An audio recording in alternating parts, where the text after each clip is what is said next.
Hello friends, இன்றைக்கான கதையை பார்ப்போமா? ஒரு நாள் ஒரு 5 வயசு பையன் அவங்க அப்பா கிட்டே போய் கேட்குறான், அப்பா, இந்த வாழ்க்கை எதுக்குப்பா, நம்ம எதுக்கு மனுஷனாக பிறந்திருக்கோம் அப்படின்னு. அதுக்கு அவங்க அப்பா சொல்கிறாராம், நம்ம எப்போவும் மகிழ்ச்சியாக இருக்கிறதுக்காக தான்ப்பா மனுஷனாக பிறந்திருக்கோம் அப்படின்னு. அவன் படுத்து தூங்கிட்டான். மறுநாள் காலையில் ஸ்கூலுக்கு போகிறான்.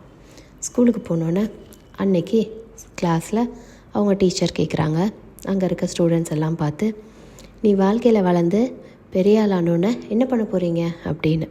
ஒரு பையன் சொல்கிறான், நான் டாக்டர் ஆக போகிறேன். இன்னொரு பையன் சொல்கிறான், நான் டீச்சர் ஆக போகிறேன். இன்னொரு பையன் சொல்கிறான், நான் இன்ஜினியர் ஆக போகிறேன்னு. இப்படி ஒவ்வொரு மாணவர்களும் ஒவ்வொரு பதிலை சொல்லிகிட்டு இருக்காங்க.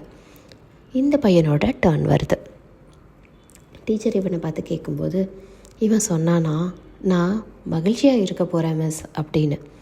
டீச்சருக்கு கோவம் வந்துட்டு, நான் கேட்குற கேள்வி உனக்கு புரியலையா?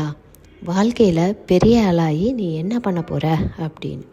அவன் அதுக்கு திருப்பி சொன்னானா, இல்லை மிஸ், உங்களுக்கு தான் வாழ்க்கையோட அழகு புரியல. நம்ம மனுஷனாக பிறந்ததே சந்தோஷமாக இருக்கிறதுக்கு தான் அப்படின்னு எங்கள் அப்பா சொல்லியிருக்காரு. அப்போ நான் இப்போவும் சந்தோஷமாக இருக்கணும் அப்படின்னு சொல்லியிருக்கான். அந்த பையன் சொன்னது தான் உண்மை. நம்ம மனுஷனாக பிறந்ததே இந்த வாழ்க்கையை அனுபவிக்கிறதுக்கு தான், எப்போவும் மகிழ்ச்சியாக இருக்கிறதுக்கு தான். மனிதனாக இருக்கிறதுக்காக நம்ம பண்ண வேண்டிய விஷயங்கள் 2 தான். எப்போவும் மகிழ்ச்சியாக இருக்கணும், எப்போவும் மற்றவங்களை மகிழ்ச்சியாக வச்சுக்கணும். எப்போவுமே நம்ம மகிழ்ச்சியான இடத்துல வாழ்கிறோம் அப்படின்றத விட, நம்ம இருக்க இடத்த மகிழ்ச்சியாக மாற்றுறோம், மகிழ்ச்சின்ற விதையை போட்டு மற்றவங்களோட வாழ்க்கையையும் மகிழ்ச்சியாக மாற்றுறோம் அப்படின்னா அதை விட நிறைவு எதுவுமே இல்லை. ஸோ எப்போவும் மகிழ்ச்சியாக இருங்க, மற்றவங்கள மகிழ்ச்சியாக வச்சுக்கோங்க.